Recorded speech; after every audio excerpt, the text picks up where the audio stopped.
tonight for another episode of the MyData Zurich Webinar. Today about personal healthcare data with our special guest Bram Stieltjes. Before I hand over to Bram, I would like to say a few things about MyData in general and MyData Zurich specifically. MyData is an international non-profit organization which is specifically looking for data privacy items. And this picture shows very nicely that personal data is actually everywhere. So today the topic will be healthcare, obviously, but there are lots of other areas where you can find personal data. That's my favorite slide about the various scenarios. So very early in the technology development, we had this API-centric approach. Everything was connected to everything, was a little bit chaotic. I usually call that the data stone age. Then when the big techs came in, they had all these large servers running everywhere, harvesting all the data. So it was very organization-centric. So for me, that was the data middle age. And the idea of MyData is to have it more human-centric and having a privacy by design as part of the architecture. So that's the direction where we are most likely going, but it's a long way to go actually. So there are certain concepts. I'm just picking a few ones. A very important one is the MyData operators concept. You see the link here, and it's basically the fiduciary who is maintaining the data for the individuals, because most individuals cannot do that by themselves. So they pass it on to somebody who's an expert and whom they trust. And you can actually certify as a MyData operator with all these nice features. I don't go through all of them, but you can see such things such as identity management, permission management, and so on. And that's also a very central role in the new EU Data Governance Act. Moving on to MyData Zurich Hub. We were founded at the beginning of 2019, and we are doing that in cooperation with the Swiss Data Alliance. So in Switzerland, MyData is more on the hands-on part, and Swiss Data Alliance is more on the policy-making part. And we are also sharing our website with Swiss Data Alliance, but most of our activities are actually on LinkedIn. And the leadership team is currently 3 persons. Beside myself, it's André Gollier, who is also the president of the Swiss Data Alliance. And very new is Jonas Bertschi. So we very recently joined our team. I'm not sure if he can make it today, but in the future, we'll have a meeting and introduce the new leadership team. Then how can you find us? We are on LinkedIn, mostly on LinkedIn. So in LinkedIn terms, we are a company, and that's where we have most of our activities, where we share our events. We have actually a second stream, which is more on open government data, which is called Local Data Ecosystems, which is in LinkedIn terms, it's a showcase site. It has the same structure as a company, but it's a little bit different from the topic with its own events. And so you can check out the events on these 2 streams. But if you follow us on MyData Zurich, you should be notified about any announcements, and we also publish what we have recorded on that platform. We have a YouTube channel. We are recording our sessions and making that available, and with a little bit of editing. Typically it's an hour or so. Starting today, we'll try to make a short version as well, because an hour is pretty long. We have a few events already planned, more in the pipeline. So these ones are already planned. We have in January, we have an event with Fredrik from Sweden, with Mikael from Finland, with Jan from Denmark, and with Markus Kneggi from Switzerland about diabetes data. Then more on the data literacy side with a person from the city of Zurich, who is sort of an evangelist of digital transition. Then we are planning an event with representatives from Roche. So it's Damian Page, who is the head of healthcare data ecosystems, and they're taking care of real world data. It's in March, and end of March. It's more on the open government data side. So it's city sandboxing, it's smart city technology topics from a young lady from Tallinn, who is doing her doctorate at the University of Tallinn and is a data manager. And some more in the pipeline, which is not yet fully confirmed. So we are planning a relaunch of our Swiss hub, more on data literacy, then more on open government data, and one is in the pipeline about digital billing, so I have to follow up on that one. So check out our events from time to time, or follow our LinkedIn channel, and then you'll be notified if you're interested in that. And if you want to support the MyData activities, you can join the organization, so you can sign a declaration. You can do that anyway. And if you want to support, you can become a member. It's not very expensive, and you're supporting the activity mostly in Finland. They are producing a lot of materials, so you can check out their website and find more on their place. Our activities are sort of hobby activities, so it's not commercial here. And we are coming to our program for today.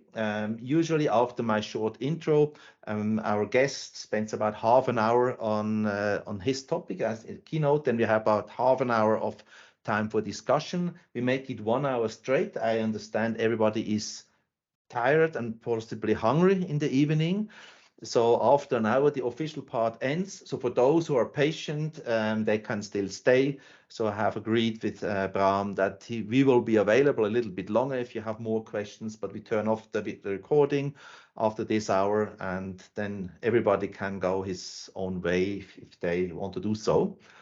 With that said, I would like to introduce our guest speaker. It's Dr. Bram Stieltjes, who is mostly department head of research and analytics services at the University Hospital in Basel, and he's also head of personalized health in Basel.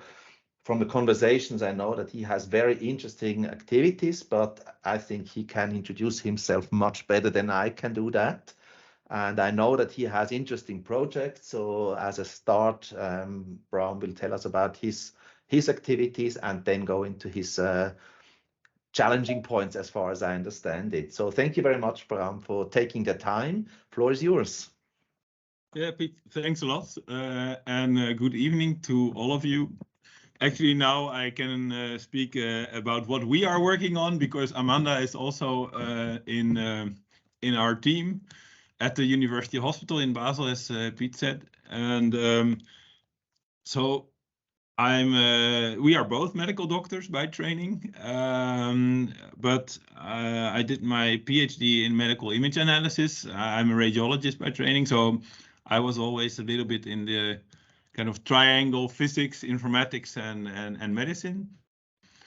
And after, let's say, the radiology training, I really felt that I was doing so much repetitive work that I found not so interesting, that I thought, like, okay, I could probably work on making this smarter. And then I spent a good deal of my career trying to do this from the academic side, and basically learned that what is published in papers has little to do with the impact in clinical routine. So I got frustrated a little bit by that academic career, basically feeling that the impact on real medicine was too little. And 8 years ago, I found a new job in a university hospital in Basel. In radiology, I started. And so I am still, until the end of the year, vice chair of research for that department. And the first thing we started doing is really honestly trying to get artificial intelligence software into clinical routine in radiology. And then we started working with more and more companies that basically had web technology, very scary for our IT department. And then our IT department became the main hurdle between, let's say, radiology and the outside world. And in the end, that resulted in us also getting a foot into the IT department. And there, our official role is, well, research and analytics, so helping people getting good data. So, for instance, we were responsible for building up a data warehouse in the hospital. But unofficially, I see our group also as, let's say, the IT R&D department of the hospital, trying to really fundamentally answer some, well, questions around like how can we get good data. And the work in the data warehouse has been very instructive because in the end, that's, I always call it kind of the appendix of the hospital in terms of data, because it's basically, we are not part of the hospital really. And everything lands into the data warehouse as it comes out of the clinical systems. And then what you realize is that, especially in the structured part of the data warehouse, very little ends up in the data warehouse because we still write very unstructured texts. And then the clinical data warehouse is not really an operational repository. So I get frustrated because then again, I feel that the impact that we have with building a data warehouse is comparatively little if you look at the data quality. And so we are now a group of about 20 people in our hospital. Mixed, so there are different clinical disciplines. Amanda is an oncologist, I'm a radiologist, we have pathologists and a few people from internal medicine, and we have full stack developers, machine learning experts in a kind of, I always think we are kind of a guerrilla group inside our hospital trying to bring new technology to the people. And that's, I hope that with some anecdotes about what we're doing, I can kind of illustrate at least our experience very much from a hospital point of view in, well, what if we want to share data as a hospital? what can go right and what can go wrong, right? And I'll start sharing. So I will not give you death by PowerPoint, I promise. While you were ramping up your presentation, you mentioned a number of systems in your hospital. So from our conversation, I know you have about 200 different systems which are feeding into your central data pool. Is that about right? Yeah, depending on how you look at it, it's 200 to 300 systems. So that is a mixed set of systems. So some are administrative, some are really clinical, but yeah, the overall application landscape is about 200 to 300 applications, right? So also, if there are any questions, please just jump in, right? And so, as the title already says, I will have a guided tour de misère in 4 acts. So it's only 4 slides, where I hope that I can start a discussion that we then can pick up after this input. So one of the first points is the question if or how. So are we asking the question, do we want to share data? And if I ask that question in my hospital, typical points that may come up is like, well, what about patient safety? Or people come up with the legal situation, like, can we do it? Or oftentimes people say, no, we're not allowed to do it. So in a sense, this framing of sharing data as an if, or sharing data as a how is very important. And one of the problems with the if question is also that more or less clearly then people will say, like people in our hospital will say, this is my data, which to me is highly disturbing, right? Because the way I see it, our hospital does not own data in that sense. We don't own it. We are responsible for getting the most use out of it. That's really, and if you ask, like, should we share data, then we get into discussions that really frame the situation in a wrong way. So I prefer to say, how can we share data, right? There are legal constraints, but they are not so big. And over the last years, we've invested quite some time and money in methods for sharing data. And one of the things that I really find interesting is the creation of synthetic data. So how can we use personalized data to create a statistically identical data set that can allow me to share this.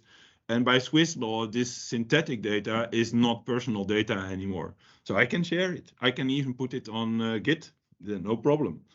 So what we try to do is show here and there, like, okay, the how and not the if. And so the synthetic data is one of the interesting things. The other thing is where we work on platforms where we can create high quality data and show both doctors and patients what you can do with that data. So that's really an important thing to start. And at least in our culture, that's how I feel it here.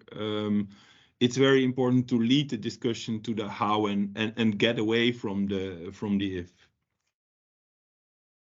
So short question, yeah, go if ahead, I may. Yeah. You're mentioning the synthetic data. What are the use cases? What are you using these data for? To test your applications or to show certain functionalities? What's the main purpose? So the main purpose for us is sharing data with industry partners, specifically pharma, for statistical analysis. So in the use case that we're now re-picking up, there's a two-step approach. So first you create a synthetic data set, and then there's an analytics platform that, depending on your role, runs the analytic tests, both on the real and the synthetic data, and looks really for a potential bias that is created by the synthetic data generation. So what you then can do is let a pharma company run the whole analysis they want on the synthetic data, and we are only checking for them if there is some skewedness in the data. So the main use case is really sharing data for analysis to companies. The other use case you describe, testing software with data, is something that we use the data warehouse for to some extent. So that's we've created an R&D cluster where companies can install their software very quickly, and then we create an artificial hospital data stream. And by doing that, we bypass the problems or the overhead you normally have if you want to test something in a clinical context. And that overhead comes from basically binding a software to the complex IT infrastructure. And by creating only one source of data with the data warehouse, we can reduce some of that effort. So software testing we usually do or try to do on that basis. But the synthetic data generation is more for analytic purposes. Does it make sense? Yeah, but you could use it for testing software as well, testing dashboards, specifically if you have a very sensitive data which cannot be shown to everybody. So at least you have this favorite excuse removed, that is sensitive data. Yeah, and yes, and one of the benefits is that even if we need legal contracts for working together, they become much leaner in terms of getting them through and what you need to have before you can work together. So it's also really a reduction of overhead for collaboration that I think it's really powerful for. And of course, by being able to give it out, you allow a little bit more freedom for companies to test it instead of having to bring their software to our R&D environment. That's correct, right? So these are just a few points to this first, let's say, statement, the if or how. Then another point is proof of concept versus paper. So that's also just an anecdote from our hospital. So we have now a 5-year strategy for digitalization, where we actually mention a lot of smart things. and we spent a lot of time writing it. And now I have the feeling that actually the people who also wrote it, but also, or even more, the people who read it, they don't understand what we really mean with, for instance, a central data repository or a data dictionary or things like this. So after writing all this, they started making decisions that are actually counteractive to the strategy that was written.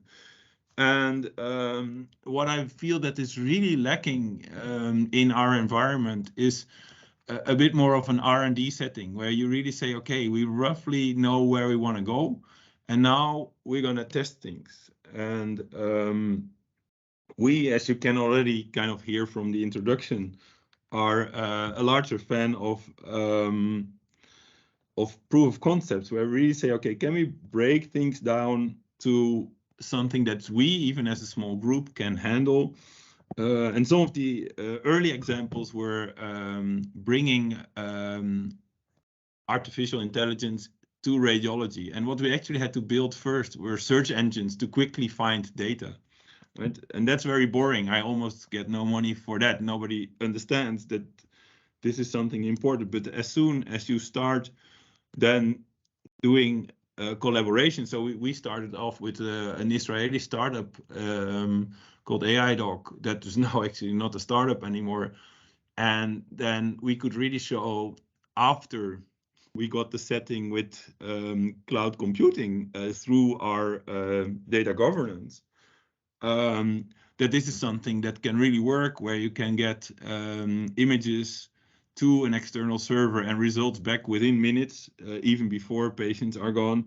So then people start to see benefits of complex technology. So the tangibility through a proof of concept is very important, I think, and much more important than trying to write this down in very much detail, and rather have a rough strategy and adjust that with your proof of concept. Similarly, and even more basic, was introducing digital pathology to pathology. That was about a year after I started at the hospital. I went to pathology that is still to date analog, so with normal slides and looking through a microscope, and said, like, when are you planning to become a digital pathology? And then the first question was more or less, who are you to ask us that question, right? And they basically said, well, in the next 5 to 10 years, this is not our topic. And I was like, man, there are so many, let's say, different, important clinical diagnosis built on pathology. And every time we want to revise it, somebody has to go to an iron cupboard and get glass slides out of it and have a look at it again. And it's such a bad process. So in essence, pathology said, well, no, we're not interested. But the CEO of the hospital was interested, and we got some money for a proof of concept for reading between radiology and pathology. And once we get that set up, pathology got very interested and started driving the process. And just now, we are introducing digital pathology to pathology on the same platform as our radiologists are on, so that we can now really work towards, let's say, getting pathology digital. And again, I think if we had done nothing to make it tangible, I think we would still be the next 10 years without digital pathology. Just for my understanding, may I quickly ask? Yeah, go ahead. I just don't see you, so yeah, please. Okay, just to my understanding, so you had 2 image processing solutions, obviously, and to my understanding, they came along in a pre-trained mode, so you didn't have to train the model, so that was already part of the product. Is that right? Yeah, that's true.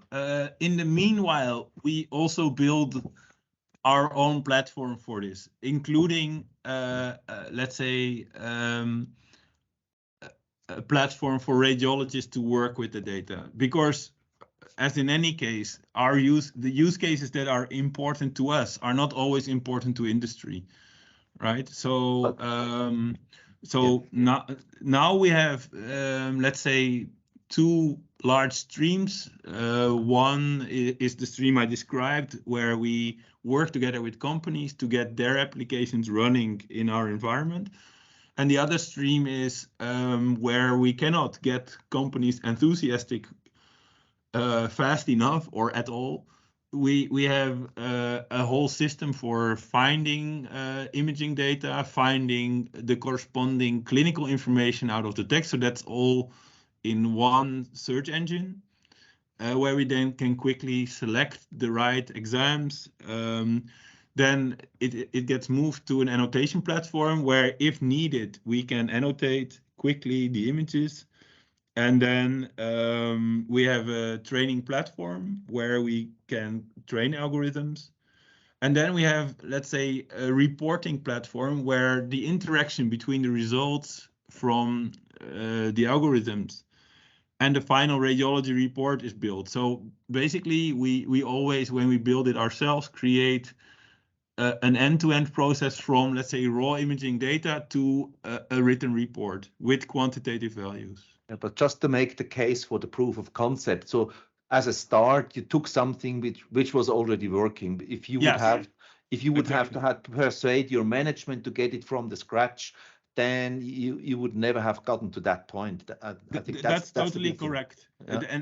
And that's the nice thing is that as soon as you have something, like some of these solutions have impact on other departments, like the emergency rooms and then, or the emergency department. And now they are part of such projects as well, because they start seeing, okay, this kind of technology kind of helps us really. The funny thing, that's just a side note, is that then what fights against us is the, let's say, the financial way the hospital is set up, because of course these solutions cost money. And there are two departments profiting, radiology and the emergency department. And then since they are both separate profit centers, now the fight is who's going to pay for the bills. But that's, I didn't want to talk about that, but that's then something you run into after you solved all the technical problems.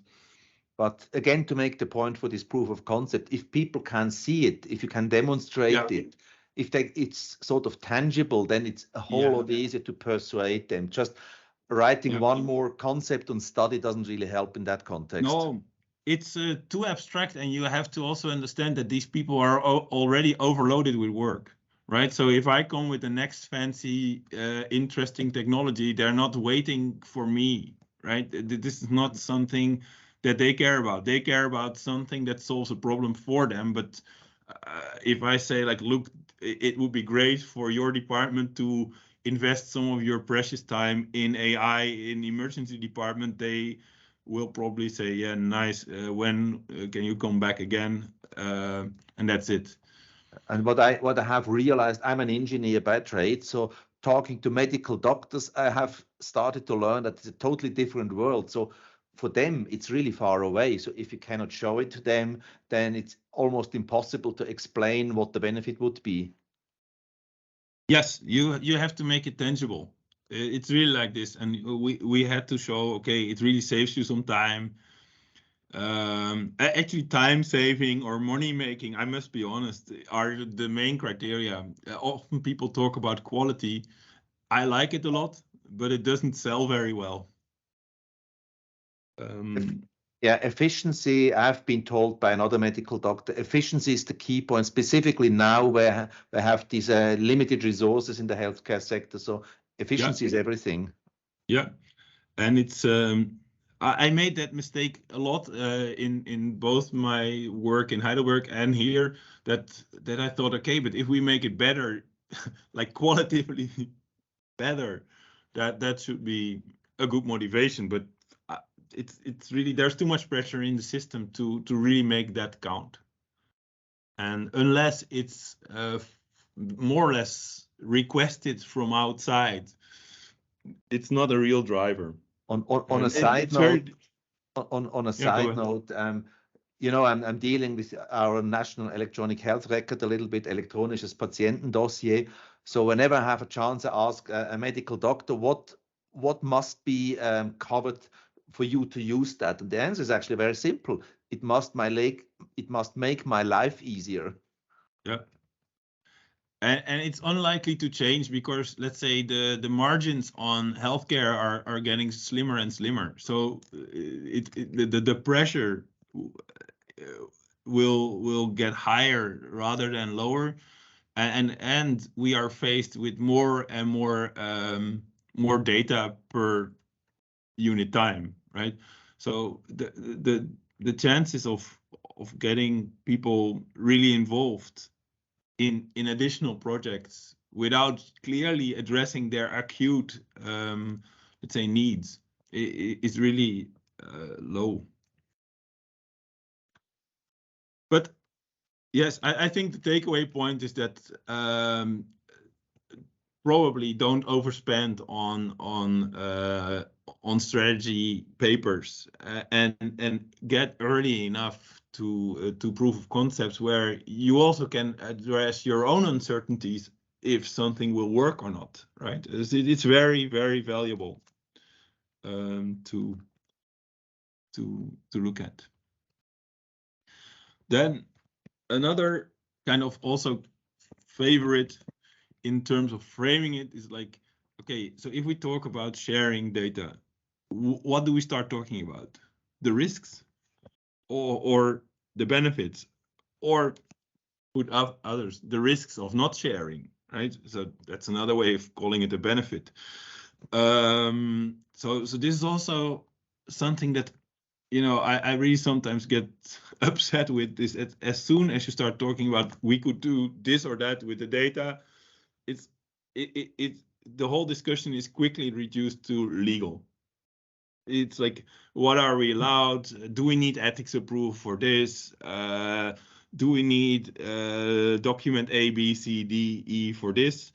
And the law that we have in Switzerland is interpreted always in the most, let's say, protective way that is possible. Although I would say that Swiss law per se is quite liberal if I compare to other European countries. There's a lot that can be done inside that law. So I recently found an interesting paper. So a lot is like, okay, you have to anonymize, pseudonymize before you can do anything kind of discussion. And I talked a little bit about the synthetic data already as one way out of that discussion.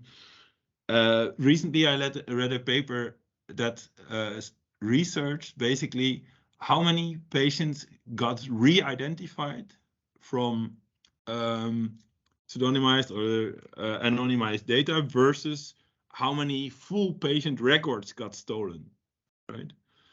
And they came to the conclusion that, at least reportedly, outside of research settings, there were no reports about anonymized patient data being re-identified to a patient versus millions of patient records per year being stolen completely, right? And that's really, to me, an interesting point. If you look at IT security in hospitals, it's really at a, well, intermediate level at best. And it makes sense because we pay very average wages for our IT department.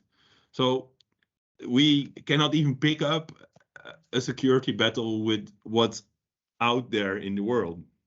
May I quickly chip in? Yes, go ahead. That is about to change. So just today, I was listening to a podcast. I'll link it in the video description later on about IT security, about healthcare data. And you're all aware of these cases with meine Impfungen and then the Swiss transplant case. So if you do it wrong, then you're losing a lot of reputation, and it's recognized in the hospitals. So they have their own IT security specialists there. So I think everybody is aware that this topic cannot be avoided now. Well, yeah, but you know, the problem in the end is our HR that says these are the salaries you are allowed to pay for an IT specialist. And we will not, with those salaries, get any serious data security specialist. Not at all. These people are rare anyhow, and they get astronomous wages with the big hyperscalers. And what we pay maybe a quarter or less, right? It's not a small gap. And it's for me it's hard to believe that we have we have a team like this, cybersecurity team, and we have 2 positions open all the time. There's nobody coming. So I understand that it's an urgency, and I think the hospital also understands it's an urgency, but as long as we don't change our reimbursement strategy for people that are scarce on the market, we will not seriously get there. And if we are also saying, yeah, we are not going to use outside hospital platforms where maybe security is built in by this design and built by those people who really know what they're doing, then that combination, I think, is still a very dangerous one. And even if people realize that this is a real risk, I don't see real measures being taken, practical measures that would address it. But that for me is a very interesting maybe point also for the discussion. Like how is this done in other places, and do people feel comfortable with the level of security? But in this context, talking about sharing healthcare data, I also would like to address, let's say, some of the potential benefits and maybe starting to, like, if you have discussions about, like, how do we want to share healthcare data, or why, I just want to give a few examples of saying, like, what is the risk of not sharing, right? And still today we can prescribe medication that would potentially kill the patient because we don't share data. It's totally possible because we don't have medication in a communicatable way for our patients, not even in our canton, not even in our own hospital. We have 4 or 5 systems that document medication, and there's not one repository that controls it and sends out warnings, right? So it doesn't function on a hospital level. It doesn't function on a regional level, and it definitely doesn't function on a national level. So there are really, like, people shouldn't die anymore because they get the wrong medication. I think this is so primitive. This is medicine is complicated, really, because we don't understand how our body works, really. But these are things we know. We know it, and it's simple. It's simple rules. You don't need artificial intelligence, any kind of fancy stuff. It's just rules. If you get that, you shouldn't get that. So for me, it hurts me that we still can and are making mistakes like this. Another topic is antibiotic stewardship. Prescribing antibiotics, although a test says which bacterium is there, we shouldn't be doing that. Then, to me, a big problem in medicine is therapy adherence. And why do patients not adhere to their therapy? Because they don't understand what's wrong with them. I think it's a big case for data sharing. Because if I share the data, I can also maybe start thinking of how to represent it for patients so that they understand what's wrong with them, and maybe also better understand what happens if they don't continue with physiotherapy, if they don't take a certain medication, and so on and so on. So make medicine understandable for patients is a huge potential benefit of sharing data. So that outweighs, to me, the risk of being identified by, like, unendless factors. And also, the risks of being identified can be mitigated by laws. When I say insurances are not allowed to stratify, what do I care if I have a chronic disease and they know about it, right? So there are other ways of mitigating risks than trying to do this technically. And then another topic that we are strongly interested in here in Basel, because we have so many pharmaceutical companies in a very small area. It's like, okay, what revenue can we create with healthcare data that we then can invest again in the quality of healthcare data if we make it generally available. So I think the list is endless. There are, to me, so much more benefits in sharing data than that there are risks, especially if you create laws that mitigate the risks when data would get out in the open. So the fourth, that's the trickiest one, because I don't think that that's an either or. That's what kind of approach do you need, top down or bottom up? And as you already can maybe sense a little bit, we are doing a lot of bottom up approaches where we create proofs of concepts to make certain things like AI in medicine or high quality data capturing at the point of care tangible. This is what we try to do. And I must say that although I believe that it's very important, so far I also had the feeling that we lack a top-down approach that really then hammers it through. So a lot of people are interested, but when it then really becomes important, people tend to revert to the old way of things or of ways they try to solve problems. Then on the other end of the spectrum are maybe countries like China or the US, where it's either very liberal or enforced that data is being shared. And let's say in comparison to those countries, I think the risks for countries that complicate it a lot is that new, let's say, solution development will then take place in those countries. And then we will end up with buying their technology for doing healthcare in our context. And I think that to me is one of the most scary things of not sharing data, where I'd say it probably requires some top-down approaches or incentives, at least, for data sharing among the whole, let's say, healthcare value chain. Because with just bottom-up approaches, we will end up, as you also said, Pete, in the pre-discussion, with all kinds of fragmented proof of concepts, but then in the end, we will not solve the problem of fragmentation in healthcare. So I guess it took a little bit longer than anticipated, but I'd like to stop it here and then open the discussion. Thank you very much, Bram, for this explanations about the hot topics. I would, of course, like to open the audience for questions. So if you have questions, just activate your microphone, ask your questions. I think we are a rather small group. We can do that. Any questions so far?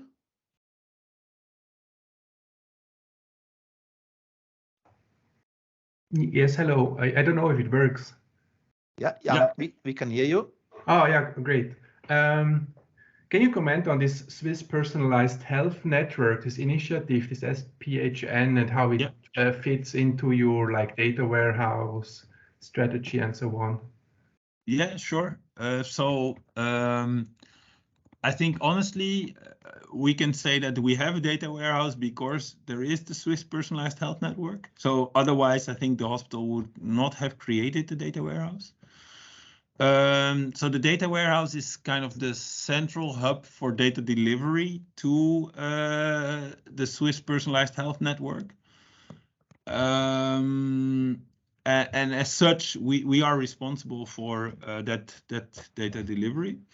Now, what happens there is, for very few projects, we spend an awful lot of energy in deriving from our unstructured reports high quality data that we then can send out to be used for research, right? So and then actually we have to put it in a specific format called RDF, so that it becomes, let's say, compatible in the SPHN context. So maybe that's the medical doctor in me still living, but I always think of a patient with an enlarged prostate, and it's basically pressing out, like, with all the energy you can, like one drop of urine out of a bladder, right? So it's really like the amount of data that we have is very small, and it costs us a huge amount of energy, right? So this is also what one of the things that motivated us to start looking at software solutions for improving data capturing at the source, because this is not sustainable for nobody. The amount of unstructured data is so extensive that that as soon as the project money is gone, we will have to stop doing this, right? On side note, on this SPHN, they have a web page. You certainly know about that. They're also offering quite a number of webinars. So at the beginning, it was a little bit unstructured, but for the last year or so, it's increasingly getting better. So if you're interested in that, you can subscribe to their channels. You can register for their webinars. They have quite a number of good webinars right now. And maybe as a side note, we had extensive discussions about this problem, and for the next 2 years, we will use some of the money we get from them to change primary data capturing in the clinic.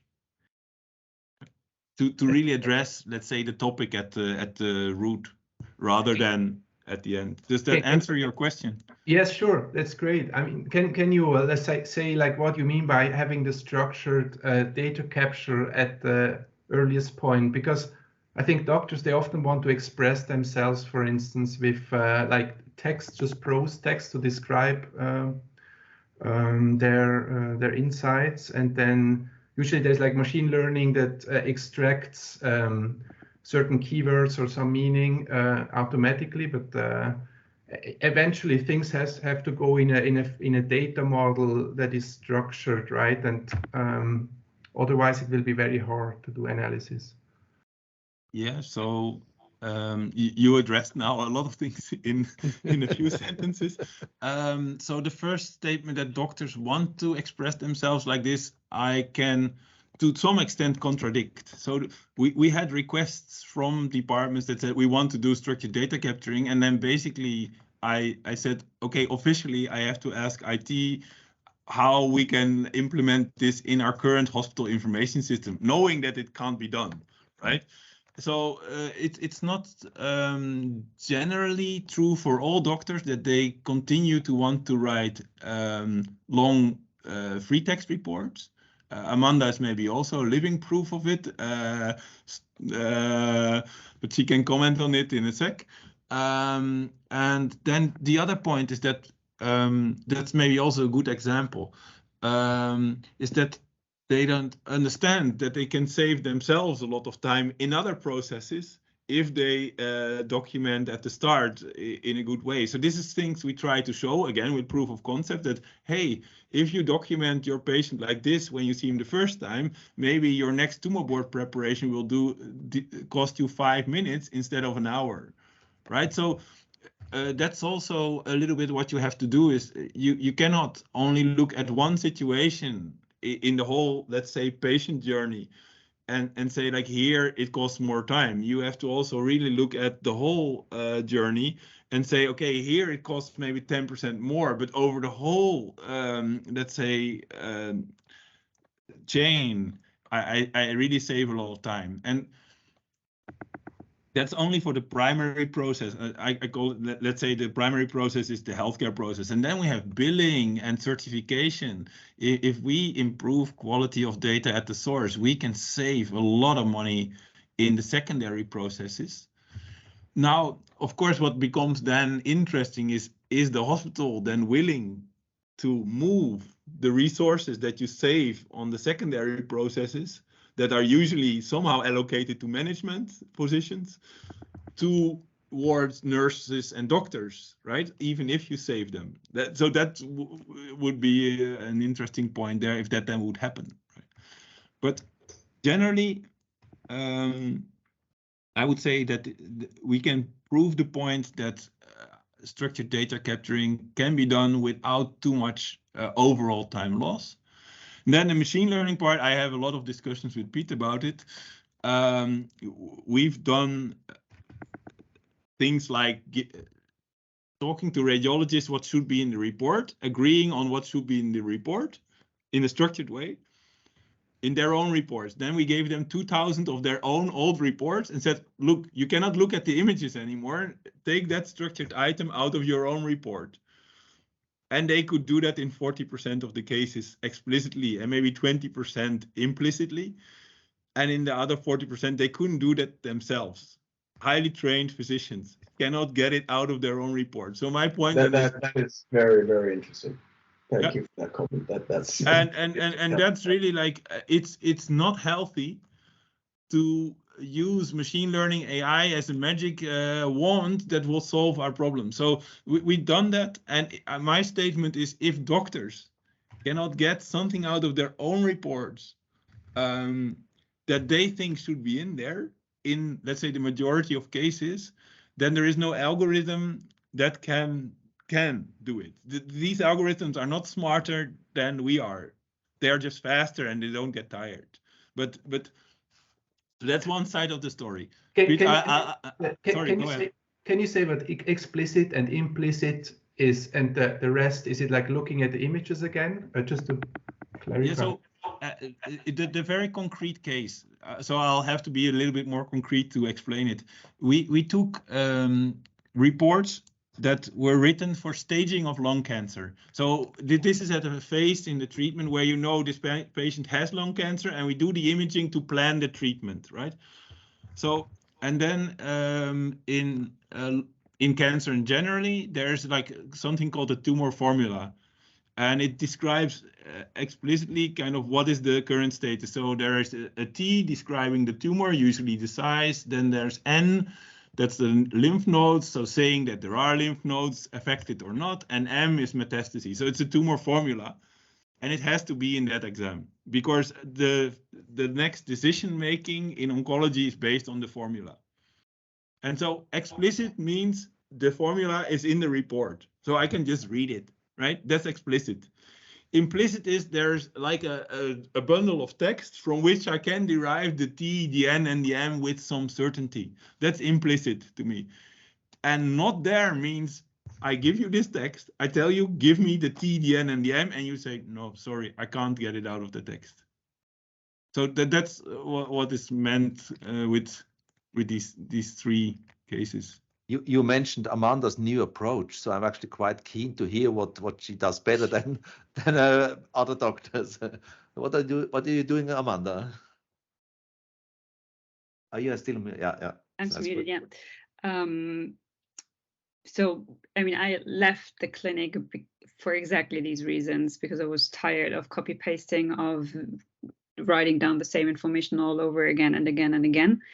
And I mean, to me, I think there is a lot of variables where we can really capture structured data, or capture data in a structured way that don't have to, or that where probably the everyday doctor will not notice the difference between I would still like to write free text and I have this information structured. But that would make the life of everyone else who has to work with these data much, much easier. Everything that comes in a structured way. I mean, best example is the TNM that we just talked about. If we capture that once in a structured way, it will come in handy in so many different places. And we can kind of put the information together to have it once and for all set. And also then we cannot be victims of copy and paste error, or someone just for some reason deleting one part of it, and then kind of the message of the staging code is lost. So I think this is actually a very, very good example of where we could start to capture this data in a more structured way. And that's exactly what we're trying to do. So coming from the data side, of course, you have my sympathies for that. So there are two immediate follow-up questions. So one thing is, how do we need to modify the systems? Can you do that with today's systems, or do you have to modify the systems? And the second thing is that the doctors who are used to write these reports, probably they would need some retraining or repositioning or whatever. How would you address these points? Regarding your first question, I think the first question we have to ask ourselves is, what do we consider a system?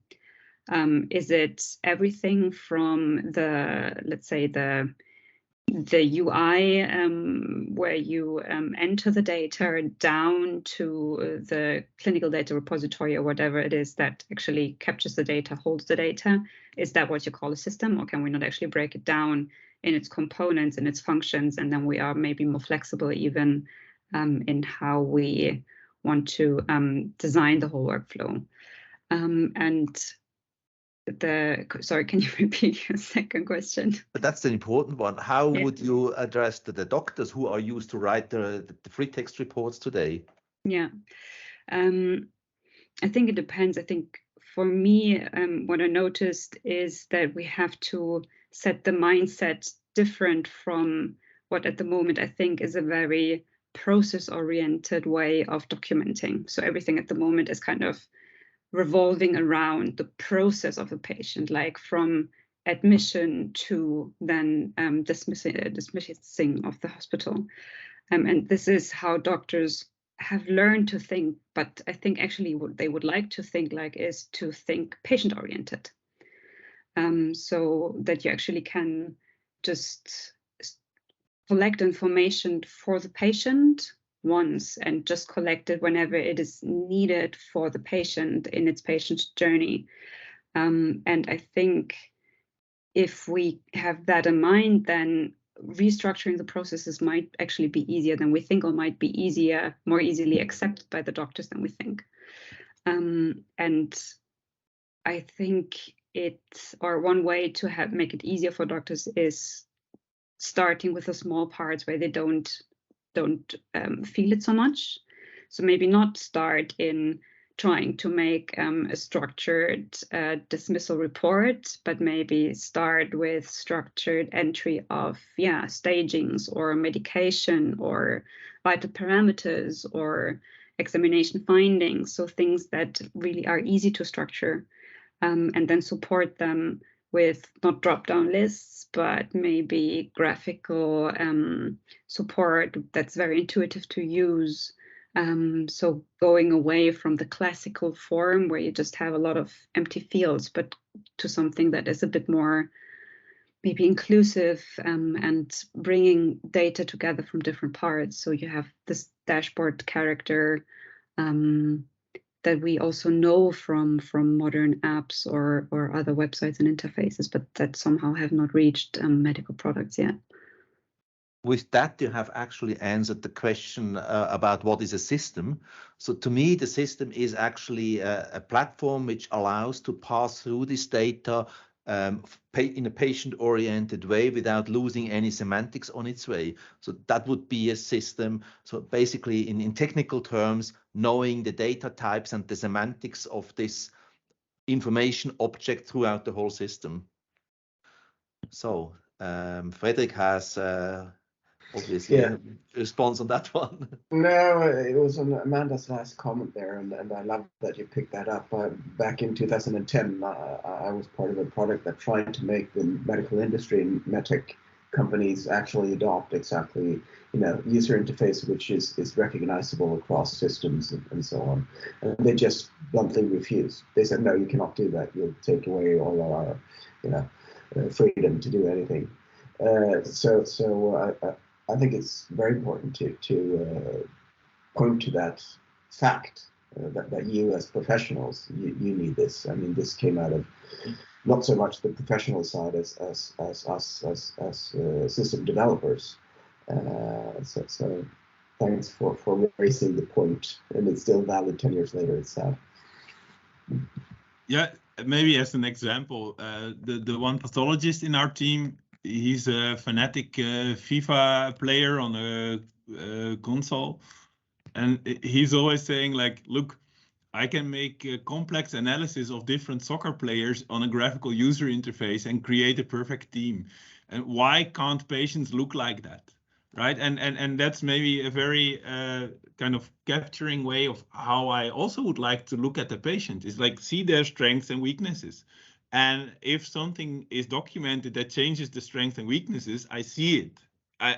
we are used to think in organ systems and effects. So why not visualize it like this? Because we don't have the data in a proper way. But if we have them, this could be easy. So this is maybe in some of the proof of concepts. What we did is kind of pretending that we have the data, or let them capture the data for only 5 patients and then show such a representation. And then people start to get enthusiastic. That's one. And the other thing is automatic letter writing. So where we just say it's far easier to write an unstructured letter from structured elements. And we did even do some training on their own letters, so that we use peculiar words that they were using, and they were totally surprised and said, "Oh, really? This is really how I would put it." And I said, "Yes, I have 10,000 of your reports. It was not so difficult." Right? So this is something how you can also say, okay, for an intermediate phase where we still need letters, which I despise, here you get a free letter out of what you do. And that is even using the funny words that you are using. And so it's possible. And I don't want to ridiculize it completely. To me, it's ridiculous. But I know that I need to build things like this to kind of get people on board, right? So there's another way.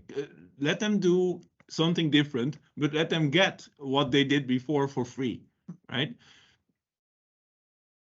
Yeah, it's very interesting. So we are coming to, actually we're overshooting already a little bit, but the discussion is so interesting. I would say let's give ourselves a little bit more time for a few more questions, and then we wrap up the official part. Any more questions or comments for tonight? I read an interesting headline the other day where Switzerland is looking at making FDA approval and medical device directive approval isosomatic in Switzerland. What are your thoughts on that? And is that a good thing or a bad thing, or won't make a difference? So I'm not very strong on the regulatory side. I usually don't like that part of it, which is one of my big shortcomings in what I try to achieve. I did read it, and I thought that at least the intention was that, or how I interpreted is that the FDA is at least a bit more innovative in trying to get a little bit more flexibility in admission procedures than the EU is. And if Switzerland goes this road, they are a little bit more flexible towards also new methods of admitting products in a faster fashion. But this is just my my short interpretation. I don't know if Piet has something smarter to say. Yeah, I try to avoid regulations as well, so I prefer to do prototypes. Amanda? I have very, very little insight into regulatories. I'm very sorry. Yeah, you're in my teams, and we are trying to avoid this stuff as good as we are. But actually, to be honest, this is one of the. So we did this structured data capturing with a solution called OpenEHR, and then we did some calculations using the software. And this was when we presented it, was one of the first questions we were presented with. Is like, if you do calculations, is this now? Do you need to certify it if you use it in the hospital? So it's not. It's an important topic, and depending on how you address your problems, it is probably smart to have some people in your overall team to also smartly look at this. My problem is I had some conversations with people who do this, and again, I would say they are problem oriented. Like those, it's like probably if I interpret this sentence like this, you shouldn't be doing this. And I read the sentence, and then I say, okay, if I read the sentence, I feel logically I could also interpret it like this, and we would save ourselves a lot of money and time. And then I've not found regulatory people that get paid by doing something fast. And that's a problem. Funny anecdote, in my very early times in the banking, so we had similar problems with client data, and then we had a legal person, and basically he only found problems, and then we tried to bring out a data warehouse many years back, And after discussing problems over problems, and I told to this legal person, listen, your job and my job is to make the life easier for those people who are earning the money for the bank to pay our salaries. And from then onwards, it was easier. Yeah, I think there's another question. Yeah, Stefan has another question. Yes, if I may. I was just thinking, like you explained very nicely, like what are the hurdles to get the data actually out to companies or to industries, and I'm thinking if there's like other models to go about. Like for instance, like one thing is like open the door that to run like code inside the hospital, for instance, or another thing is that basically the data is immediately like transferred to the patient, like in a patient repository or something like this. That it's not, that it does not have to go through the hospital system and out. Sorry. Yeah, just like these two things. No, I didn't mention them, but bye, Amanda. But we've worked with several solutions for, I don't want to drop fancy terms, but like federated learning. So where we would host a lot of data on site and let algorithms run. So this is possible. Then actually in the SPHN context, we build it as a prototype again. And there's a big imaging project running on SPHN that would really be a great use case for it. So I said, look, we've built this. Can we move it to the other centers and test it? And then they said, no, we don't want to do it. So it's sometimes really, to me, mind-blowing how conservative people in the end are, although there are many.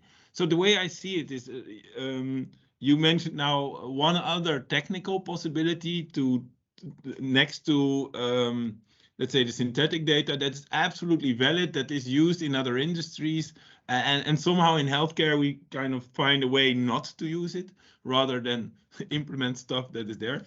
So that's totally valid point, totally possible, totally hard to implement for different reasons. I still believe that a lot of people don't want to share data in healthcare institutes, and they are really, really, really afraid of losing their current competitive edge, which is not built on intelligence, but on having the data. And with that, I think we can close the call. I have to leave, sorry. Yeah. Great. Thanks for joining, Frederick. Thanks. Bye. And the other point is sending the data to the patient. I love that, but what data would then be my next question. Like what we can do today is basically send you, and that's the current model of the EPD, send you a bunch of PDFs. That's where we are. So if you think of high quality data today, let's assume we want to share, which is not always the case, but let's assume that what you will get from us is a bunch of letters, right? And that's probably not what you're thinking of. Yeah, I think in the meantime, everybody has recognized that is not enough. So the next question is, how are we going to solve that problem? And you mentioned one of the most burning use cases, the medication plan, is actually exactly that. And that's quite easy to implement. So a colleague of mine implemented the prototype in 2 months' time. So if you read the specs and if you know how to use the technology, it's technology-wise, it's very easy to implement. But organization-wise and process-wise, that's much harder because you have to bring it into every system. And it's a painful way. And I think, as you said, you have to do it bottom up, use case by use case. Yeah, but I just wanted to clarify that giving the data to the patient is a dangerous concept in a sense because it hides a lot of problems. It's not that I don't want to give data to the patients, me personally, right? But I'm just saying that the hospital today is not even prepared without manual interaction to fill a cancer registry, to do the billing. It are people reading reports and then putting it in other software so that we can do billing and that we can do certification. So you really have to understand that there is really no, let's say, structured electronic health record inside a hospital. This is scary. To me, this is a scary thing to say, but it's the truth. It's like this medication plan use case. It would be like the perfect example, and I would think, why is this not implemented? Like you said, there's 5 different systems, and then come on, I need just identifiers for my medication and not have it written out in an unreadable script. So yeah, but Stefan, I can tell you, like, if you want to enter in our hospital, answer the question, how much of medication A did I get, right? Simple question. The only place that can answer it is the data warehouse, because that's where the only place where we took from these 4 systems all the different ways of describing a medication and normalized it. And that's even simpler than trying to find interactions. It's really just the question, how much milligram of a certain medication did I get? It's as simple as that, and no doctor can tell out of their individual system how much it is. Nobody can. So if you want to answer that question, you have to come to me, say, hey, Bram, I'd like to know how much does a patient that goes from intensive care or from the emergency department to intensive care to surgery. These 3 all have different systems, and they define a medication in a different way. So basically what happens is we take all the data from those systems in our landing zone of the data warehouse, and then we transform it to a medication model. And only then you know how much milligram of this medication did that patient get through the whole journey. There's no other way, right? It's surprising, yeah, but obviously true. It's scary. It's really scary. Stefan, may I ask a question out of curiosity? What's your background? Are you more on the technical side or more on the healthcare side? I'm a neuroscientist, and I worked a lot with imaging data, image analysis, and I'm starting to learn about the challenges in digital healthcare. And I was always a bit wary about how the processes are inside hospitals, and I confirm now that even just the medication tracking seems to be so complex. And yeah, I'm just curious where to start. Maybe one word of comment. So I know the director of a medium-sized hospital, and I think that the problem at the university hospital is you have so many different systems. In a medium-sized hospital, you don't have so many systems. So for example, in that case, they have a KISIM von Systec, and it's used throughout the hospital. It's a whole lot easier to consolidate the data in such an environment. But if you have so many different specialized systems, then bringing the data together without appropriate standards, that's a very tedious task. So a long way to go. Yes, and as you mentioned before, even within that system, they define it different as the other hospital that has the same system, right? So exactly, yeah. So the case is it's Hospital of Muri and Hospital of Aarau both have a KISIM system, but they have different configurations and they cannot exchange the data directly. So even with the same provider, you can have difficulties with interoperability. And that's why we are studying solutions that basically define that database independent of a vendor. And then the next step would be to get the vendors to commit to such a repository rather than to their own. Yeah, you have to understand why you have this situation. So all these systems which are in place today, they have grown over the last 20 or 30 years. So it was an organic growth and there was no standards around. So everybody did to his best knowledge, but unfortunately not the same way. And that's the reason why we are where we are. And that's why it's so important to have these unified view and standards to make it more interoperable. Yeah, I think there are 2 points to add to that. I think the first thing is that they were designed to remove paper. So it was not so much about how can we share data nationally or internationally. It was just like, how can we get rid of paper? And then there's a business model attached to a closed data model. Because if your customer now needs data other than from the front end, I can make money with providing data in another way. Right. Yeah. So there is a value case attached to closed databases, and it's not unsubstantial.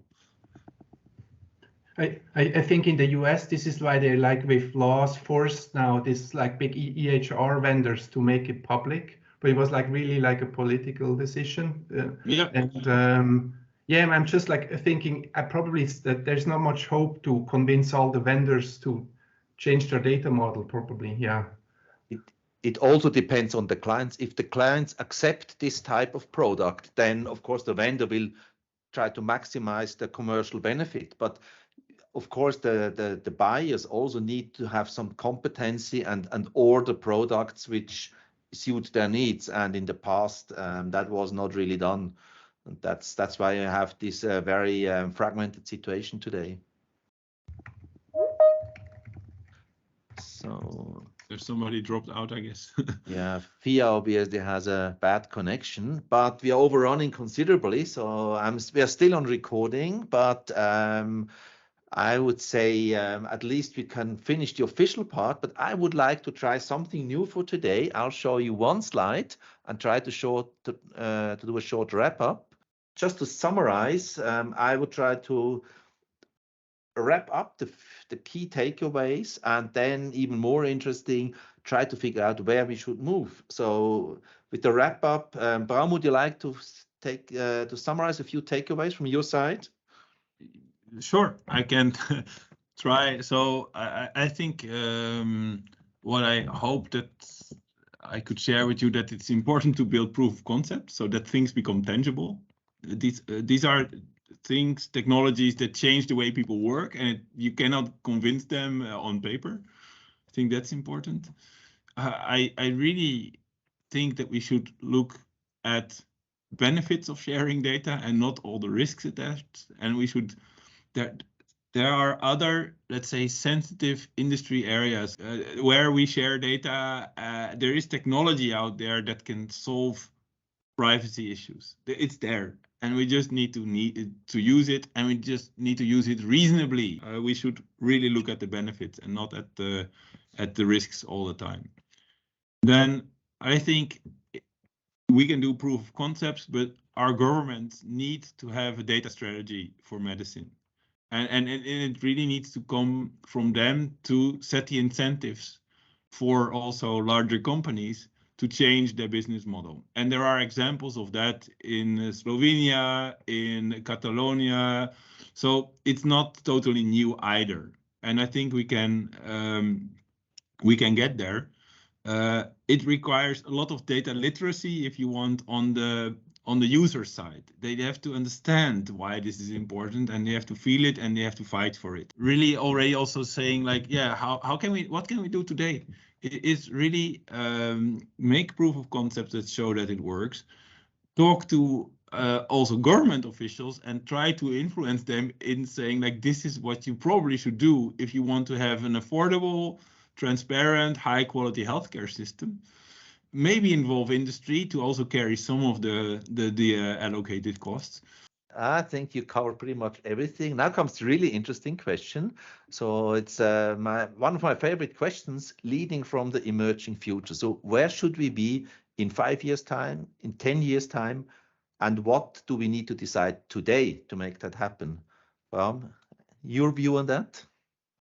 Yeah, so I really think where we should be is that I, as a person, have my personal data model. I would not even call it a patient data model, because I'm healthy also for a while, and I get healthy hopefully after being a patient. So I would like to have a personal health data model that follows me. That's where I would like to be in 10 years maybe, and that it really looks and feels like the FIFA example. That it's not only a dry data model, but that it's a tangible digital twin that shows me in a way that I understand what's going on with me, right? That's where I'd like to be.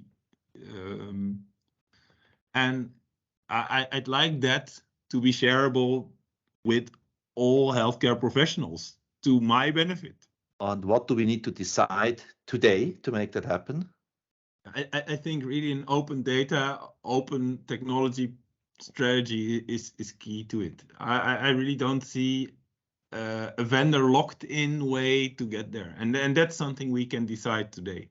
if we want. And there are other countries that have done it, so we don't have to invent it, right? So we can make that decision and say we don't want siloed healthcare data anymore. We don't want it, and we don't want our tax money to be spent on that kind of solutions. That's something we can decide. This is not technical. This is a decision you can make without having to implement anything today. And so I think this can happen, and it should happen. And we contribute to make it happen. Yeah, and what we can do today, at least you and me, is show that it can be done, right? So that's what we try to do. But it could be that it's difficult to sell. Just freaking do it. It will be done one way or the other. And then the question is, who has the technology and who has the data? Why are we always surprised that large software vendors have a backdoor in their software? This shouldn't be a surprise to us anymore. So if technology is developed elsewhere, we must assume that the data goes where this technology was developed. We must create an environment where we build things because we can, and then have a say in how this data is being used. And otherwise, we are being dictated by development. I think very nice wrap up. So I would like to conclude the official part of today's webinar with some very interesting discussions. Thank you very much, Bram, for taking the time for sharing your thoughts on this topic.